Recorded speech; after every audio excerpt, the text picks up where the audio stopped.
الحمدللہ والصلاۃ والسلام علی رسول اللہ۔ معزز طلبہ کرام، آج کا ہمارا سبق وہ ہے مورب اور مبنی کی اقسام۔ اس سے پہلے آپ کو سبق پڑھایا گیا تھا مورب، مبنی، عامل اور معمول کے بارے میں۔ اس میں آپ کو اس میں مورب کی تعریف بھی بیان کی گئی تھی کہ مورب وہ کلمہ ہوتا ہے جس کا آخر عامل کے بدلنے سے بدلتا رہتا ہے، اور مبنی وہ کلمہ ہوتا ہے جس کا آخر یعنی آخری حرف یا آخری حرف کا اعراب عامل کے بدلنے سے نہیں بدلتا، ایک ہی حالت پر رہتا ہے۔ آج آپ کے سامنے مورب اور مبنی کی اقسام کا مختصر تعارف پیش کروں گا۔ اس کے بعد انشاءاللہ الکریم پھر ان کے مکمل اسباق وہ آپ کے سامنے بیان کیے جائیں گے۔ تو سب سے پہلے دیکھتے ہیں مورب کی اقسام کے بارے میں۔ مبنی کے بارے میں پہلے دیکھتے ہیں، پھر اس کے بعد مورب ہم دیکھتے ہیں۔ 6 قسم کے الفاظ مبنی ہوتے ہیں۔ نمبر 1 فعل ماضی، یہ آپ جانتے ہیں۔ فعل ماضی یعنی فعل کی زمانے کے اعتبار سے آپ کو پتا ہے 3 قسمیں ہوتی ہیں: فعل ماضی، فعل مضارع، فعل امر۔ فعل ماضی جو ہے یہ مبنی ہوتا ہے، جیسے ناصرہ، ذہبہ۔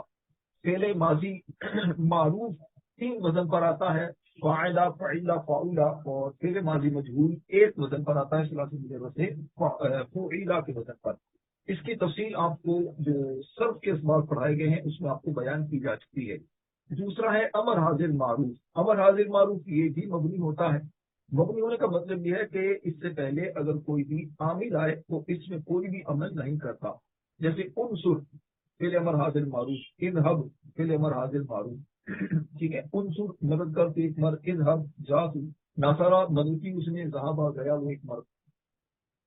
اچھا، اس کے بعد تمام حروف جیسے من، انا، لا، یہ جیسے من حروف جارہ میں سے ہے، انا حروف مشبہ بالفعل میں سے ہے، لا نفی ہے۔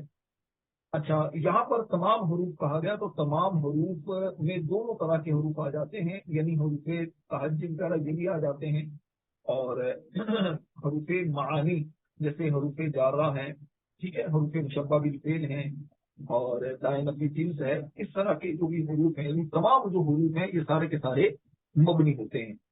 عامل جو آتا ہے تو عموماً وہ عامل آتا ہے یا تو فعل مضارع پر یا پھر وہ اسم پر داخل ہوتا ہے۔ چوتھے نمبر پر وہ ہے جملہ۔ جملہ بھی مبنی ہوتا ہے، جیسے بکر قائم، جملہ اسمیہ، بکر کھڑا ہے۔ جلس خالد، خالد بیٹھا ہے، جملہ فعلیہ ہے۔ تو جملہ کوئی بھی ہو، جملہ وہ ہے مبنی ہوتا ہے، جملہ اسمیہ ہو، یہ جملہ فعلیہ ہو۔ اور 5ویں نمبر پر وہ ہے اس میں غیر متمکن۔ اس میں غیر متمکن کا مطلب کیا ہوتا ہے؟ اس میں غیر متمکن یعنی جو مبنی الاصل کے مشابہ اسم ہوتا ہے۔ اس کی انشاءاللہ آگے میں تھوڑی سی تفصیل آپ کو بیان کرتا ہوں۔ جیسے ہوا اس میں ضمیر ہے، ہاذا یہ اس میں اشارہ ہے۔ اب اس میں متمکن کی آگے اقسام ہے، جب وہ آپ یاد کر لیں گے، سمجھ لیں گے، تو پھر اس میں متمکن کو یاد کرنا آسان ہو جائے گا۔ اور 6 نمبر پر وہ فعل مضارع جس کے آخر میں نون ضمیر یا نون تاکید ہو، وہ بھی مبنی ہوتا ہے، جیسے یضربنا۔ یضربنا اس کے آخر میں دیکھیے لیضربن، لیضربنہ، ٹھیک ہے، نون ضمیر، یضربنا، لیضربن اور لیضربنہ، ٹھیک ہے، نون ضمیر اور نون تاکید، یہ لیضربنہ نون تاکید ہے، لیضربن یہ بھی نون تاکید ہے، اور یضربنا یہ نون ضمیر۔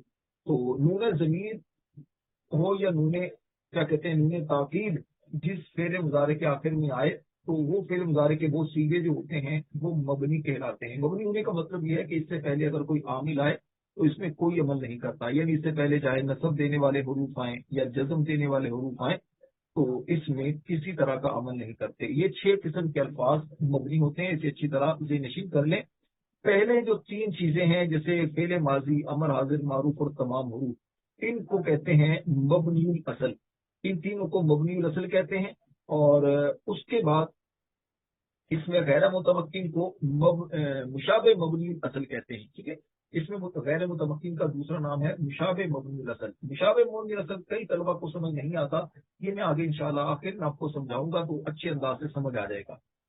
اچھا جی، اس کے بعد یہ 6 چیزیں مبنی ہو گئی. ٹھیک ہے, مبنی کا مطلب مبنی کی 6 قسموں میں سے 3 قسمیں مشابہ مبنی الاصل, 3 قسمیں مبنی الاصل, اور ایک مشابہ مبنی الاصل جس کو اس میں غیر متمکن کہتے ہیں, اور باقی 2 جو ہیں وہ مبنی ہوتی ہیں, مبنی کہلاتی ہیں, لیکن چونکہ وہ خاص جزوی طور پر ہیں یہ چیزیں. اچھا جی, 2 قسم کے الفاظ مورب ہوتے ہیں. نمبر 1 تو وہ کلمہ جو ترکیب میں واقع ہو اور مبنی الاصل کے مشابہ بھی نہ ہو, وہ مورب ہوتا ہے. ترکیب کے اندر واقع ہو یعنی جملے کے اندر وہ واقع ہو اور مبنی الاصل کے مشابہ بھی نہ ہو.